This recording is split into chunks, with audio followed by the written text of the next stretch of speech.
Welcome to Minden, Nevada, just across the ridge from beautiful Lake Tahoe. Minden is world-renowned for its soaring conditions, and many records have been set here over the years. Today looks like a great day for a lesson.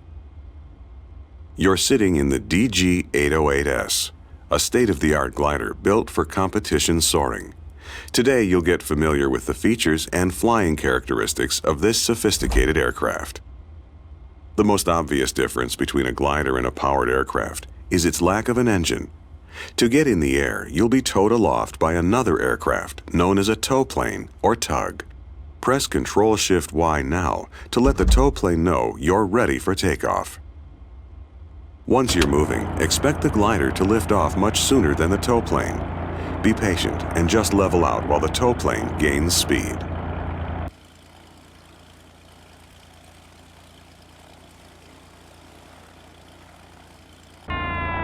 There you go.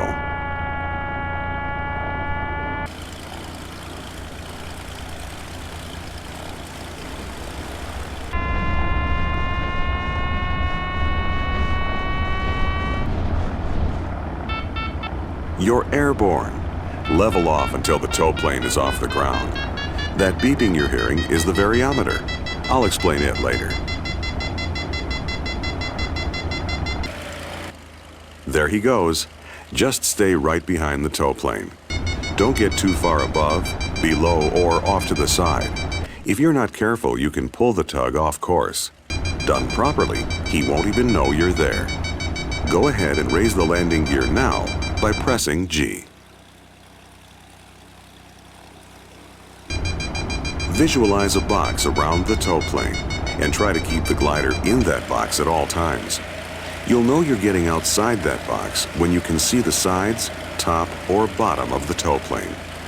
It's best to stay just a bit high on the tow.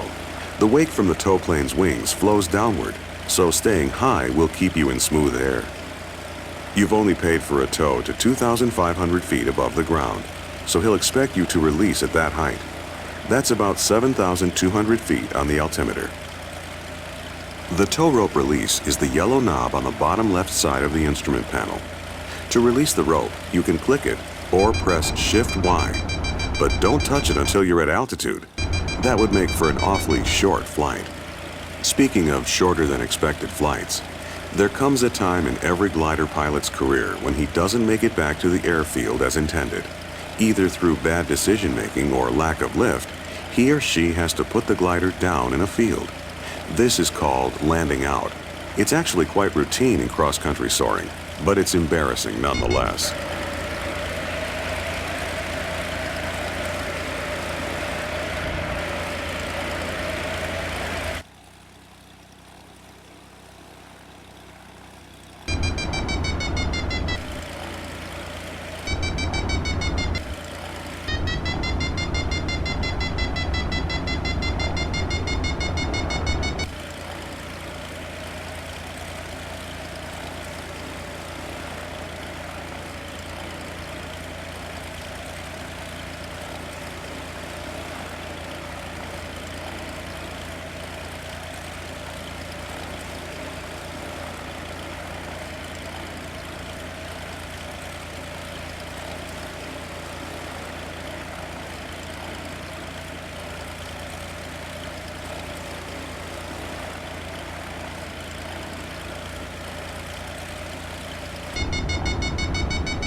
Okay, you're nearing 7,200 feet. Time to release from the tow rope. Pull the yellow knob to release the rope, then make a gentle right turn.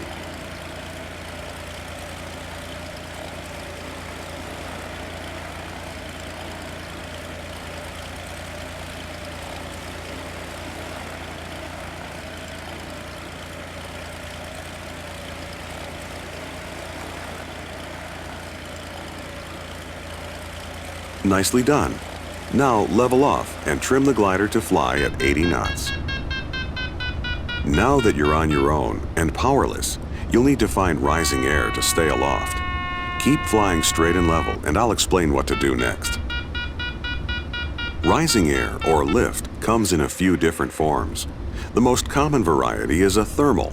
A thermal is simply a volume of air that's been heated by the sun and is hotter than the surrounding air. This causes it to rise into the sky in a column. On a sunny day, if you see a soaring bird flying in circles without flapping its wings, it's because it's found a thermal. This is exactly what you'll attempt to do. You'll generally find thermals rising above surfaces that absorb the sun's heat more than the surrounding terrain. Plowed fields, rock outcroppings, or concrete areas are always good bets. There's a large thermal over the fields just west of here. Head west so you can find some lift. Just like a powered aircraft, this glider has a vertical speed indicator that shows how fast the glider is rising or descending. It also has a variometer, which is a more precise instrument that indicates the vertical speed of the air you're flying through. You'll find the variometer just below the airspeed indicator. There's also an audio cue to help you find and stay in rising air. Beeping means the air is rising. The higher pitch the beeping, the faster the air is moving upwards. A steady tone means the air is either still or descending. The lower the tone, the faster the air is sinking. With these aids, as soon as you enter or exit a thermal, you'll know it.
Okay, feel that turbulence? That's the telltale sign that you're close to a thermal. Just keep flying level and you should hit lift.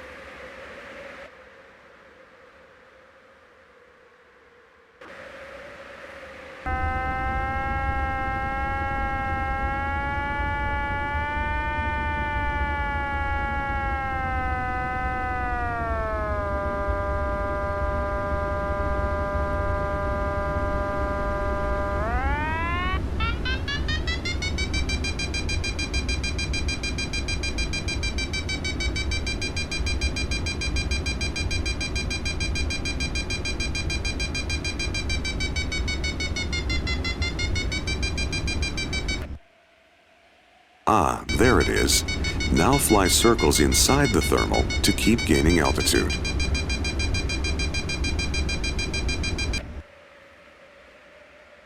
Ready to test your skill? Above you is a green gate. Keep gaining altitude until you can glide through it. The gate is at 8,300 feet. You'll need to clear all 7 gates to successfully complete this mission. The secret to maximizing your time in a thermal is to stay slow. Try and keep your speed at 80 knots. Pull back on the stick to slow down. You should also be using a lot of rudder in your turns to keep the wings as level as possible.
It looks like you popped out of the thermal.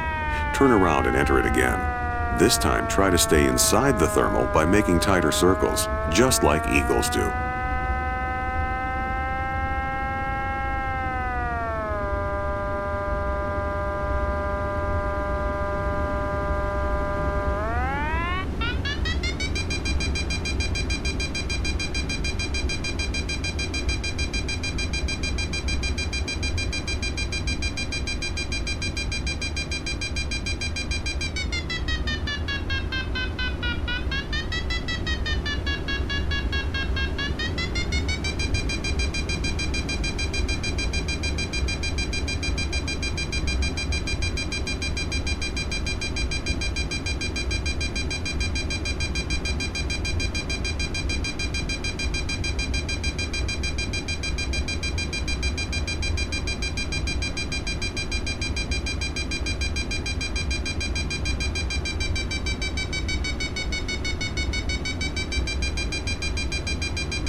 Watch your speed.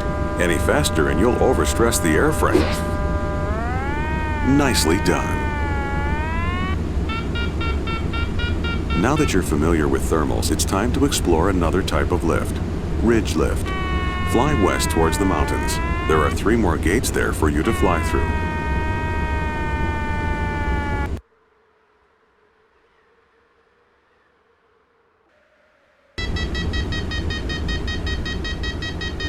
All right, you're over the foothills. You should be feeling some lift soon.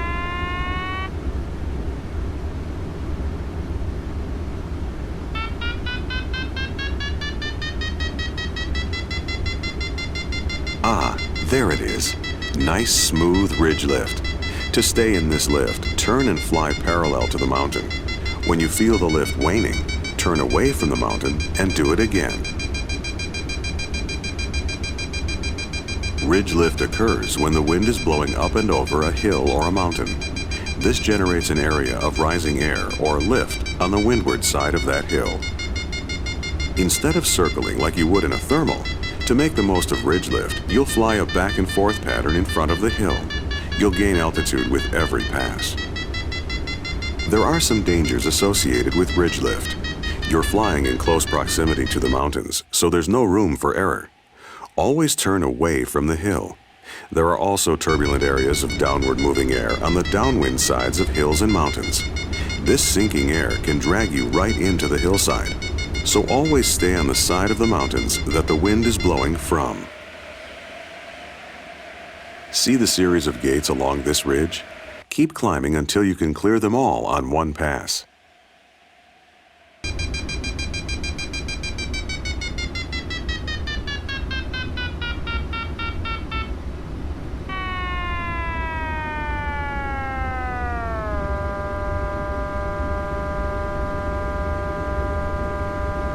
You've lost the lift. Turn around.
There's one gate.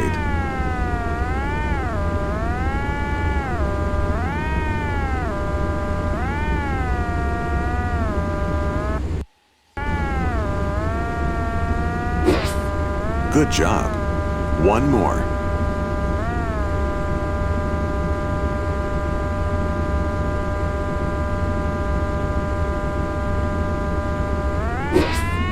Nicely done. Okay, take a rest and cruise for a bit. Head west over the ridge toward Lake Tahoe. See the last set of gates? Head in that direction. Trim the glider to fly at 100 knots.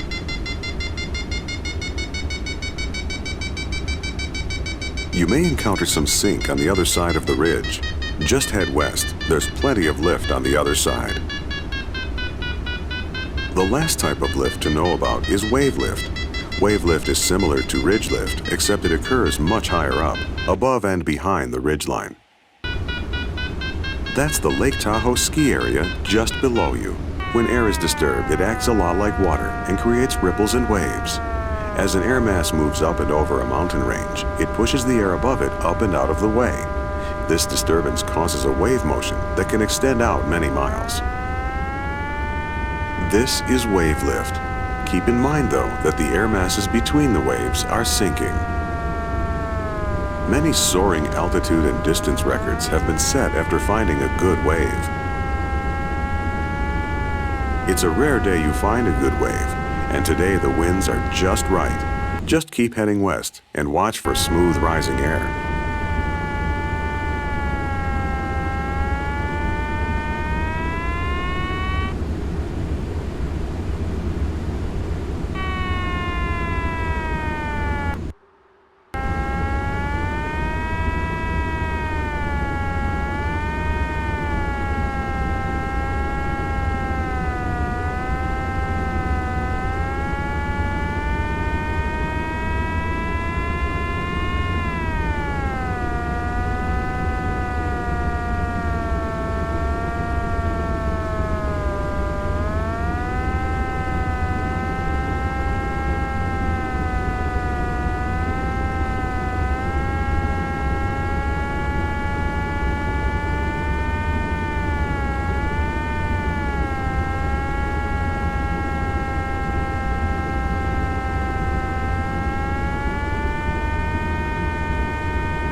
Okay, there it is. A nice smooth wave of rising air. Slow again to 80 knots to get the most out of it. The waves run parallel to the mountain range. You can climb in the wave, flying a pattern much like you did on the ridge, or you can just keep flying straight along the mountains. Try and line yourself up to fly through the next set of gates. The first gate is at an altitude of 14,700 feet.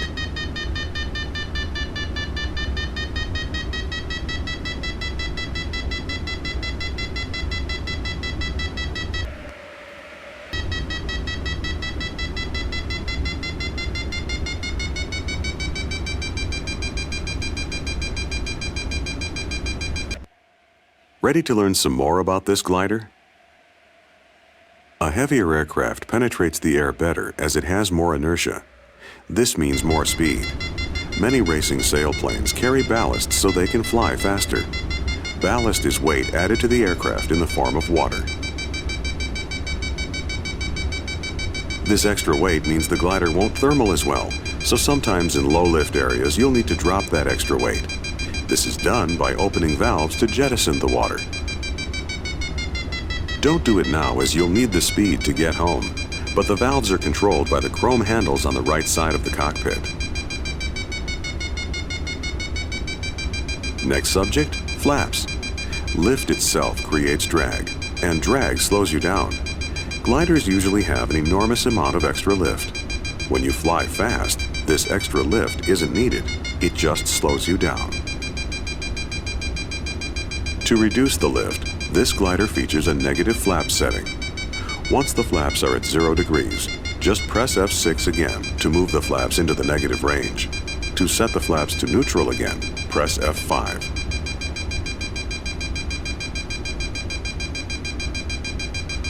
Another way to reduce lift in gliders is by using the spoilers, vertical plates on top of the wings that can be extended to spoil the lift and cause drag. Spoilers are generally used to slow the glider down for the descent and landing. Modern gliders are so efficient that you have to do something to coax them to the ground. In the DG808S, the spoilers are controlled by the blue handle on the left side of the cockpit.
That's one.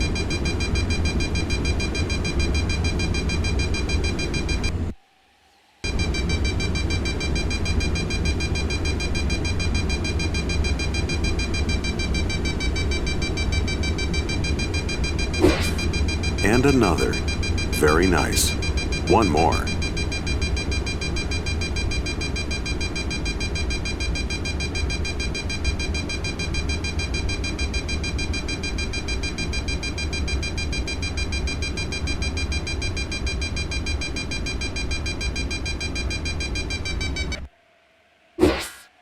That's it.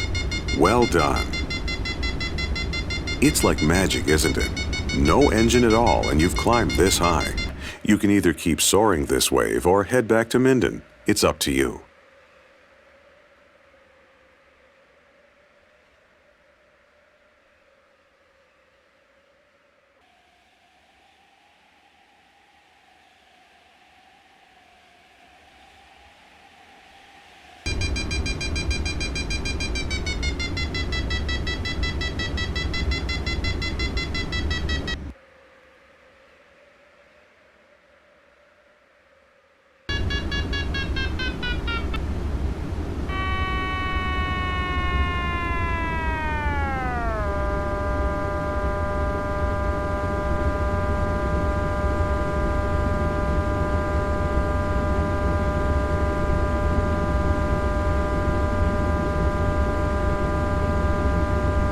This is the perfect time for those negative flaps. Press F5, then F6, and watch your speed increase. Careful not to exceed 140 knots.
All right, almost home.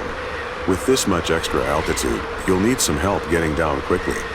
Fully extend the speed brakes by pressing the slash key and lower the nose to maintain at least 80 knots in the descent. For now, head right over the airport. That way you can make sure the runway is clear.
Approach the airport from the north and land on runway 12G. Use the grass strip so you're not in the way of powered aircraft. See that small grass strip next to runway 30? That's where you'll put it down. Looks clear. Go ahead and turn north.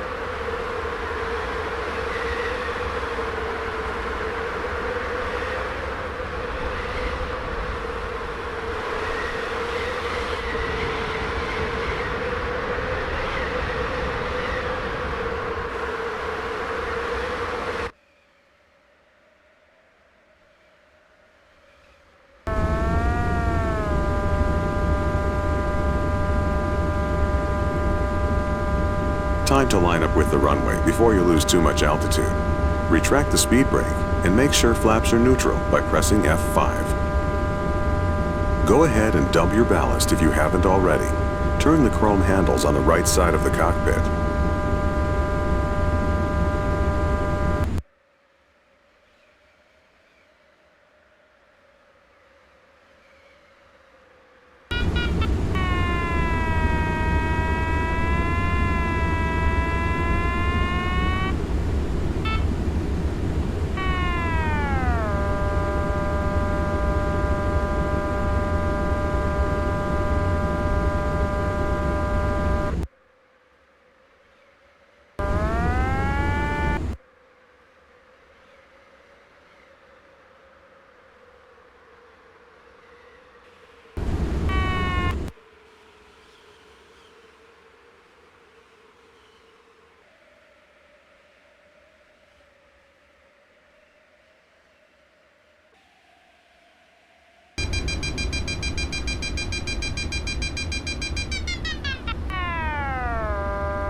Touchdown. Now keep the wings level as long as possible. Very nice. Great flight today.